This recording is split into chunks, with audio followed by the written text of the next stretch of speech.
Imagine a Lego set so bad that you could see the set on store shelves years after it retires. Yeah, insane, right? Even more ridiculous is that this set is in one of LEGO's most cherished themes, a long-running theme with a massive, thriving fan base. A theme that goes toe-to-toe with LEGO City, Classic Space, Bionicle, Ninjago, and other great themes. Somehow, this LEGO Star Wars set sold poorly. This is Sergeant Jyn Erso, set number 75119. It was a part of the Star Wars Construction series LEGO was doing in the mid-2010s.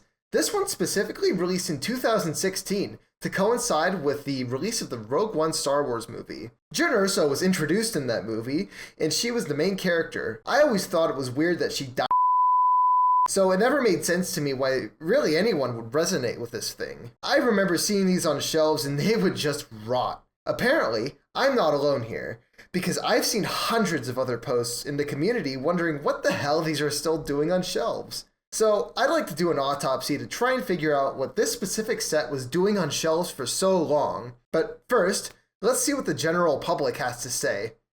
Okay, so I got some Reddit posts here that I wanted to take a look at just to get an idea of what people had to say when the set came out.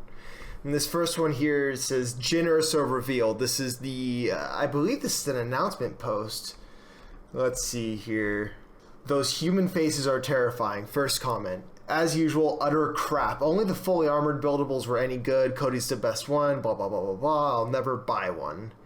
Oh, jeez. This guy thought it was fake. It's an actual Lego set. Yeah, 775119 Jyn Erso. It looks stupid enough to be believable as fake. What the hell? How much would this go for sealed? This guy's got a sealed one. Lego Star Wars Sergeant Jyn Erso. How much would it go for? This guy says probably $10. They're actually that cheap. Oh my god. This guy found it still on shelves. When was this? 2 years ago? That was only 2024. How does this guy still find it on shelves? Look, there's the Iron Man right there, which is what this should have looked like. And there's I forgot what set that was. That set's also rotting. I did hear the buildable figures were popular. This seems to confirm that. I don't know, man. Bionicle was a hit. Yeah, they can't get a human face to fit. That makes sense. So it's clear to me there was no interest in this set. And the thing that everyone keeps harping on is how ugly this thing is. But it just feels like this was a massive anomaly. This set sold so poorly, nobody wants it, so who's gonna buy this? Okay, look, I bought this set. Look, the guy on Reddit said it was like $10, but I got it for $6. So for that price, like, how could I not? This is actually the first Lego set I bought sealed on the aftermarket, so I figured it would be interesting to have a piece of niche Lego history. I'm a sucker for good stories. The set came together really quickly, which I guess is normal for construction figures. The low piece count probably has something to do with that too. They expected you to pay $25 for only 104 pieces, and you thought Lego prices today were bad. You know what though? I think this set is surprisingly good. I think only having to pay $6 for this has something to do with my thoughts on the set, but keep in mind there's plenty of these floating around for cheap, so you could get one of these too. I think the pictures do it kinda dirty. The head is fine. I actually really like the sculpting for this hat and goggles combo, and I think the paintwork is really good near the eyes.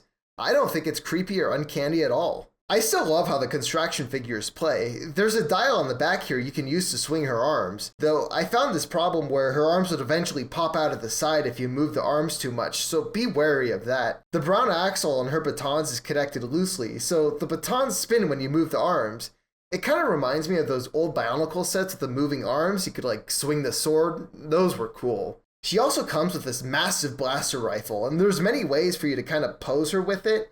It's hard to get her to look down the scope, but this is Lego, so you can use your imagination here. I was able to pose her with one of the other sets I have, that being the K2SO set that you can get as of the time I'm making this video.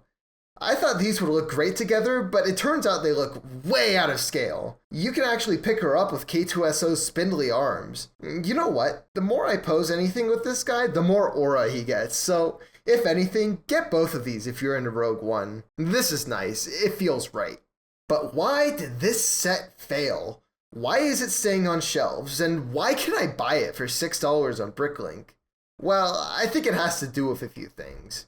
For starters, the perception of this set is that she's butt ugly. I don't really see people complaining about any of the construction sets that have helmets, because the construction sets kind of lend themselves to helmeted characters, see Bionicle and Hero Factory. But these construction figures with the exposed heads were noticeably less popular. I think most of that is due to the images and the marketing material they show for the set. It really does this thing dirty. 2. All of the Rogue One characters, and excluding the Death Trooper, just weren't compelling enough characters for folks to come out and buy the toys. This was pretty common for Star Wars toys back in the late 2010s, and today. I remember the other Rogue One characters sitting on shelves alongside this one. Those sets weren't super popular. Rogue One was a great movie, at least I remember it being great, but it's hard to sell any of these characters if they all just 3. The value clearly wasn't there.